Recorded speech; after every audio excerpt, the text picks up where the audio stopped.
So I'm sitting outside because I actually hired some people to come and clean my house because I I just want a whole huge overall deep clean that I don't have to do and that can be done. There's like 4 people in my house doing stuff right now, but anyway, I'm gonna bang out all 18 episodes and talk about what I like and what I don't like. So this might be my longest video to date. We'll see.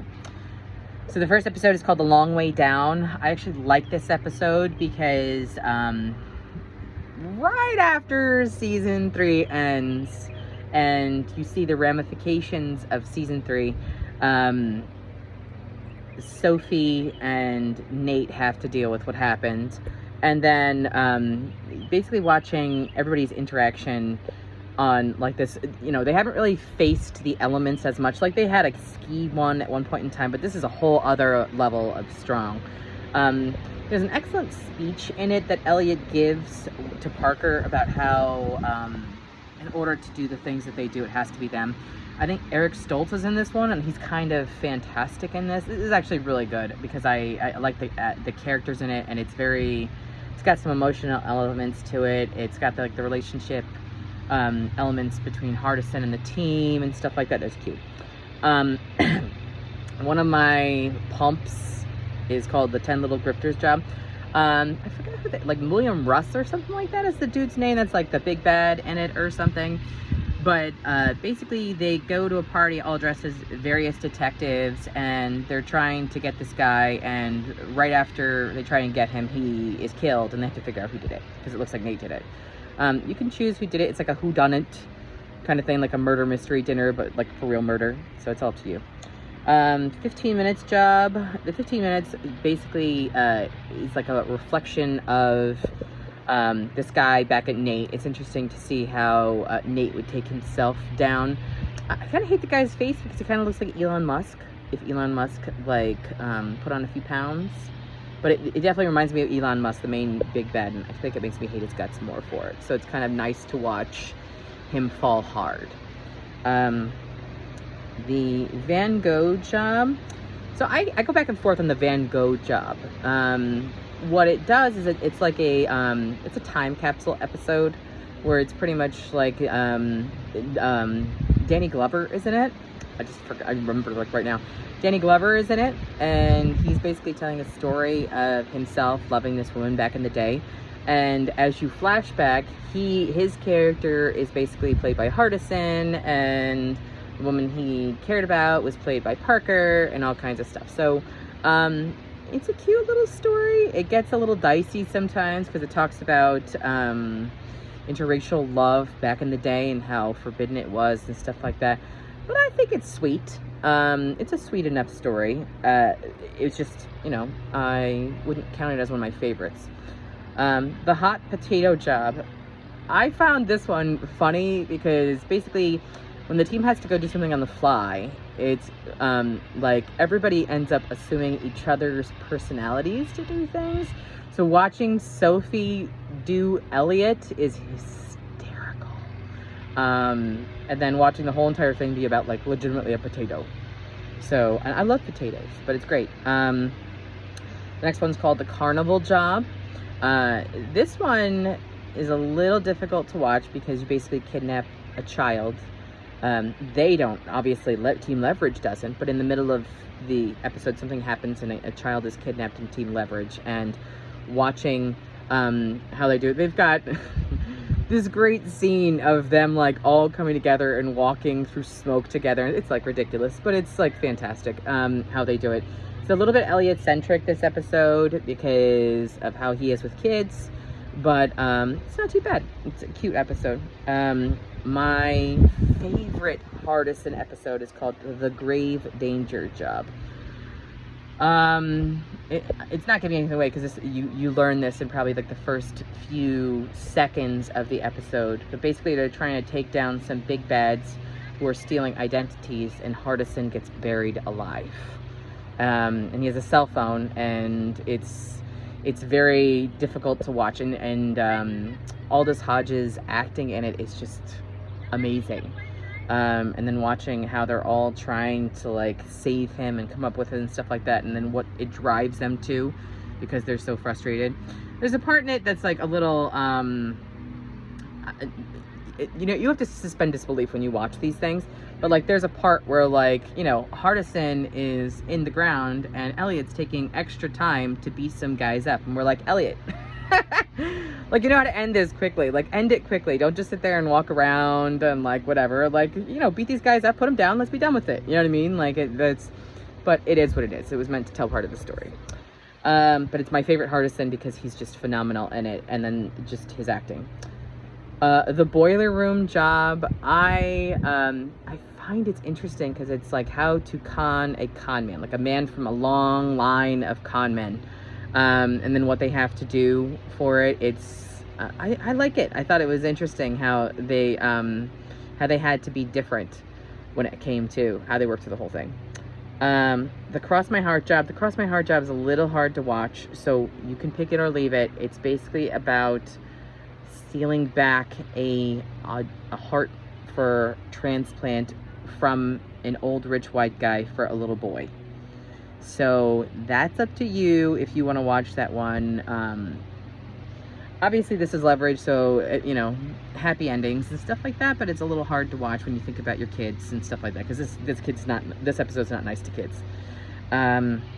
Next, the Queen's Gambit. The Queen's Gambit is Sterling. Sterling comes back and he tells Nate, you know, we have to save this informant from like Dubai, Abu Dhabi, something like that, through like a chess tournament or something. It's okay. You know what I mean? Like, it's an okay episode. It's got like an Ocean's 11 feel to it, but the important part of it comes towards the end of the episode when you find out like why we really needed to work on this informant. Next is called The Experimental Job. That one is about fraternities and how they treat rich fraternities and how they treat homeless veterans. They're basically doing tests on homeless veterans and trying to take them down. So that one's iffy. There's nothing like hugely great about that one. Hardison is just trying to be like a normal, because again, Hardison's like 20 some odd years old here, like 25 years old here at this point in time. So he still doesn't like know how to be a kid because he was like a nerdy kid, and now he's like coming into his own personality and stuff. So it's weird. The Office Job.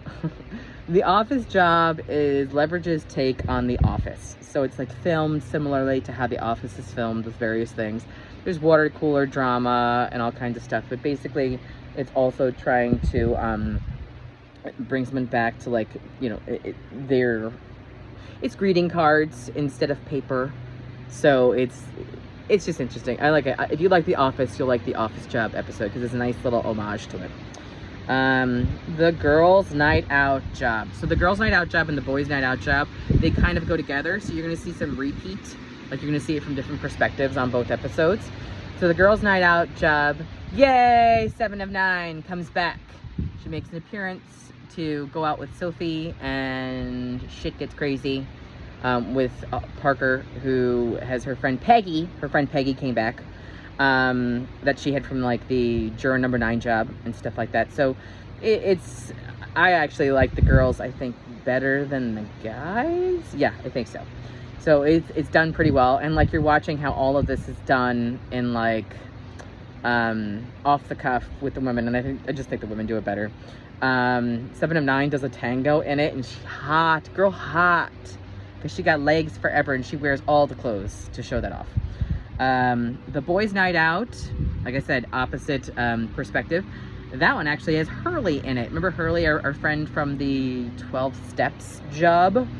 So he's back here and he's up to no good. Well, he's up to good, but he's up to no good and stuff like that. So it's a cute story. But it's interesting to watch how like a boys' night takes place versus a girls' night, and then, you know, they kind of keep leaning on each other with various things. Like, Parker will call Hardison to say something, and then Hardison, like, the guys will call the girls for something. It's interesting. The Lonely Hearts Job. The Lonely Hearts is about Black Widows. And interestingly enough, Anya is, like, in it as a big bad. She's delightful in it, actually. So I feel like she's playing Anya, who fell on hard times, if she survived Buffy. So there's that. The gold job is meh. I forgot who the bad guy is in it. I know his face, I just don't remember his name. Hold on, I just lost all my episodes. There we go. It's basically about the cash for gold places and like how they rip you off and blah blah blah. And basically what it is Hardison tried to do his own hack, like he tried to lead a team for the first time, and it's just like all kinds of craziness. He tries to use video game theory to pull off the job as like the leader and stuff like that, and it just goes off the rails. So that's kind of cute. The radio job.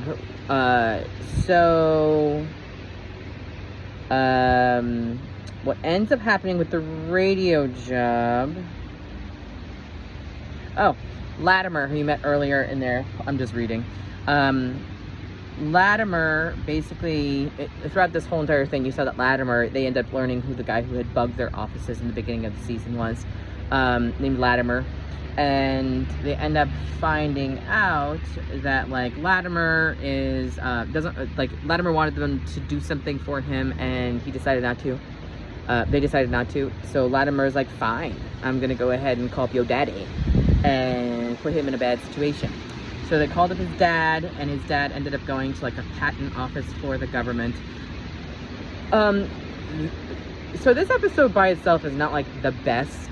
There are certain parts in it that are good. Like it's funny because the whole episode I don't think is great, but it's got like 5 good parts in it. I don't know if that makes sense. Pay attention to how they act with the patent office, because after Papa leaves the patent office, pay attention to what the team does. Bow ties are cool. Pay attention to the music, all that good stuff. This is definitely the one that has like the most love for Doctor Who in it. The very end, something huge happens, and this is one of those episodes you have to watch because some crazy shit happens. And then at the very end of this episode, you find out who was pulling the strings the entire season. Because basically, you know, in the very first episode, you find a bug, and then it seems like Latimer is pulling the strings. But it seems like Latimer ends up knowing so much about the team. At the very end of episode 4, you end up finding, at the end of episode The Radio Job, which is 17, you find out who's been pulling the strings the entire freaking time. And it was actually well done, because it was crazy. The last episode of the season called The Last Damn Job. So this episode is again one of my favorite season finales that they have, because I do love a team up. So The Last Damn Job is, they had tried to get to Latimer and his mysterious ally, and then the mysterious ally knew them so well that he totally like messed them all up from the jump. So they realized that they needed to get someone who is not a friend, is not in the game, and who they might not know about. And they start calling in all kinds of goodies from the past. I'm not going to tell you who all of them are because it's great. And then watching how they all interact with each other is kind of great. It's nice watching the double takedown and watching how, you know, sometimes they're better together with other teams and stuff like that. At the very end, Nate has to make a horrible choice, and he ends up making the right choice, thank goodness.